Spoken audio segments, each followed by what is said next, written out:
नमस्कार दोस्तों, passion gardening में आपका बहुत बहुत स्वागत है। दोस्तों आज ये बहुत ही खूबसूरत फूलों वाले एक प्लांट के बारे में मैं शेयर करूंगी कि जिसे देखकर आपका मन खुश हो जाएगा। देखिए ये कितना सुंदर सा प्लांट है जो कि पूरे भर भर कर खिला हुआ है। छोटे से पौधे में, छोटे से प्लांट में एक डंडी का प्लांट है और उसमें ढेर सारे ये फ्लावर खिले हुए हैं। और इनमें जो ऊपर में है वो हार्ट के शेप का है, वाइट कलर का, और नीचे में रेड कलर का दिख रहा है, तो इसीलिए इसका नाम पड़ा है ब्लीडिंग हार्ट। ऐसा लग रहा है जैसे हार्ट ब्लीड कर रहा है, तो इस पौधे का नाम है ब्लीडिंग हार्ट। आज मैं इसके बारे में टोटल केयर की जानकारी दूंगी कि कब इसके खिलने का समय होता है, सॉइल मिक्स कैसी बनानी चाहिए, इसके लिए फर्टिलाइज़र कौन सा है, और किस तरह के वेदर कंडीशन में ये खिलता है, और साथ ही साथ इसे इसकी लोकेशन क्या होनी चाहिए। देखिए मैंने और कैसे प्रोपोगेशन किया जाता है। मैंने एक छोटे से पॉट में बिल्कुल मुझे लगता है 2.5 से 3 इंच के पॉट में मैंने इसकी कटिंग लगाई थी, और देखिए पत्ते के निकलते ही इसमें फूल खिलने शुरू हो गए और ढेर सारे इसमें फूल खिले हुए हैं दोस्तों। और ये एक परमानेंट प्लांट है। आप चाहते हैं कि बार बार आपको फूलों वाले प्लांट को नर्सरी से बाय नहीं करना पड़े, नहीं खरीदना पड़े, तो आप इस प्लांट को अपने घर में, अपने गार्डन में रख सकते हैं। क्योंकि एक बार आप इसे लगा लेते हैं तो बार बार कटिंग से आप इसे नया नया प्लांट बना सकते हैं। और यदि 2-4 प्लांट आपके इसके बन जाते हैं तो ढेर सारे गुच्छों में फूल खिले रहेंगे। तो सबसे पहले दोस्तों मैं इसके बारे में बता दूं कि इसे प्रोपोगेट किया जाता है। बहुत ही आसानी से प्रोपोगेट किया जाता है इसे, इसकी कटिंग लगा करके। मैंने इसे कटिंग से ही लगाया है और देखिए कितने अच्छे से कटिंग चल गए हैं और इसमें फ्लावर भी खिल रहे हैं।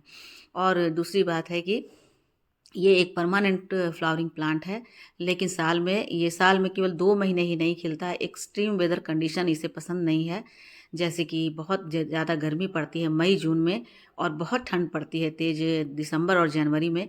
तो इन दोनों मंथ को छोड़ कर के बाकी पूरे साल भर ये खिला रहता है। यहाँ तक कि रेनी सीजन में भी, जहाँ पर थोड़े से बारिश कम होते हैं, वहाँ पर लगातार ये खिलता रहता है। इनके फ्लावर खिलते रहते हैं और बहुत ही सुंदर लगते हैं। तो इस प्लांट को आप अपने घर में ज़रूर लगाएं। तो आज मैं इसकी रिपोर्टिंग करूंगी, क्योंकि मैंने इसके कटिंग से लगाया था, तो कटिंग अभी इसकी चल गई है और इसमें फ्लावर खिल रहे हैं। यदि मैं इसके पॉट को चेंज नहीं करूंगी तो इसके बहुत सारे ब्रांचेज नहीं निकल पाएंगे इस छोटे से पॉट में। तो इसीलिए मैं इसे थोड़े से बड़े 10 इंच के पॉट में शिफ्ट करूंगी, ताकि इसमें बहुत सारे ब्रांचेस आएँ, और जितने ब्रांच आएंगे उतने ही इसमें फ्लावर खिलेंगे। अभी के मौसम में सितंबर अक्टूबर इसके खिलने का बहुत ही अच्छा समय होता है।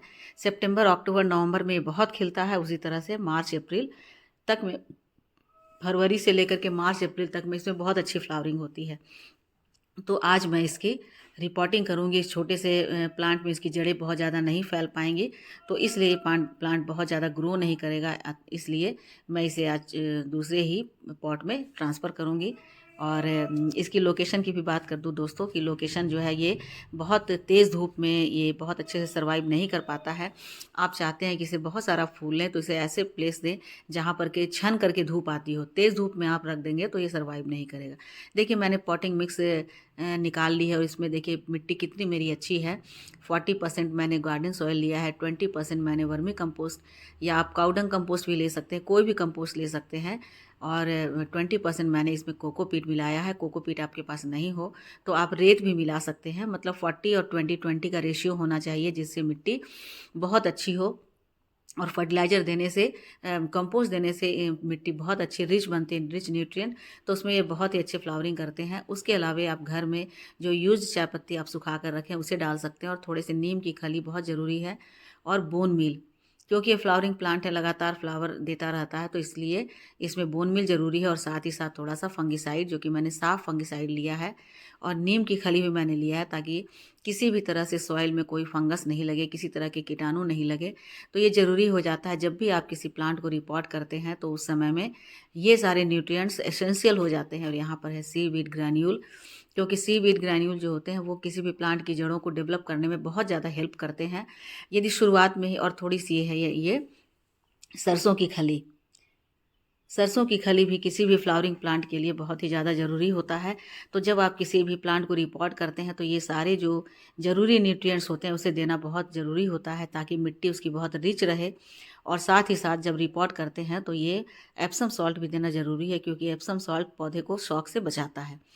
क्योंकि जब भी आप किसी पौधे को रिप्लांट करते हैं तो पौधे थोड़े दिनों के लिए शॉक में चले जाते हैं। उससे पौधे मर भी सकते हैं, सूख भी सकते हैं। तो इसलिए ये मैग्नीशियम सल्फेट दिया जाता है ताकि पौधे को शॉक नहीं लगे। तो ये इन सारे न्यूट्रिएंट्स को मिला करके मैंने मिट्टी में पहले ही मिला दिया है। मैं मिट्टी तैयार करके रखती हूँ दोस्तों, तो पहले ही मेरे सारे मिट्टी में ये सब मिले हुए हैं। लेकिन फिर मैं आप लोगों को दिखलाने के लिए कि किस किस तरह से किस रेशियो में ये सारे फर्टिलाइज़र इनमें दिए जाते हैं। एक एक चम्मच आप बोन मील, 1 चम्मच बोन मील, 1 चम्मच सीवीड ग्रैन्यूल, 1 चम्मच आधा चम्मच फंगिसाइड और 1 चम्मच आप 1 मुट्ठी आप नीम की खली दे सकते हैं।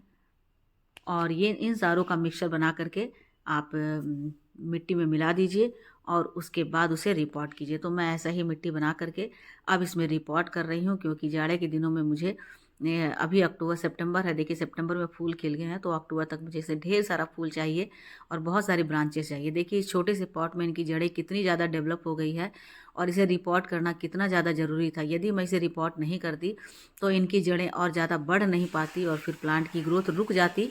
तो हमें समय समय पर देखते रहना पड़ता है कि जिस कटिंग को हमने लगाया, जिस प्लांट को हमने रिपॉट लगाया है, उसकी जड़ें ठीक से उस पॉट में डेवलप कर रही है या नहीं। तो ये देखना बहुत ही ज़रूरी होता है।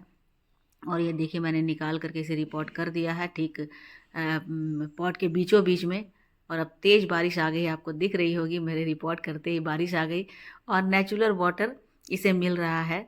तो ये जो पानी मिल रहा है बरसात का पानी, इसमें बहुत सारे न्यूट्रिएंट्स होते हैं।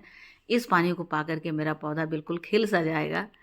और देखिए कितने अच्छे लग रहे हैं, क्योंकि ये बंच में खिले हुए हैं। इनकी पत्तियां भी बहुत अच्छी लगती हैं और ये वाइन वैरायटी का पौधा होता है। धीरे धीरे इसकी वाइन निकलेंगी और आप कहीं भी दीवार के पास इसे रख देते हैं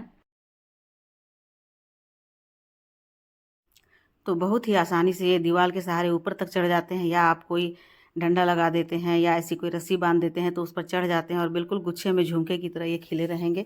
तो देखने में बहुत ही सुंदर लगते हैं दोस्तों। इसलिए आपके पास यदि ये प्लांट नहीं है, फ्लावरिंग प्लांट, तो आप इसे ज़रूर लगाइए और लगा करके अपने गार्डन को सुंदर बना सकते हैं। क्योंकि ये देखिए कलर कितना सुंदर लगता है इसका, सफ़ेद और रेड। और जब ये पूरा गुच्छा में खिल जाते हैं तो पूरे घुंघरू की तरह ये लटके हुए दिखते हैं। तो दोस्तों इसे ज़रूर लगाइए अपने गार्डन में। और आज के लिए बस इतना ही। वीडियो अच्छी लगी हो तो लाइक शेयर कमेंट कीजिएगा, और मेरे चैनल पे नए हैं और तो मुझे सब्सक्राइब भी कर लीजिएगा। मिलती हूँ अगले वीडियो में एक नए टॉपिक के साथ। तब तक मेरे साथ बने रहें और अपना ढेर सारा ख्याल रखें। Thank you for watching.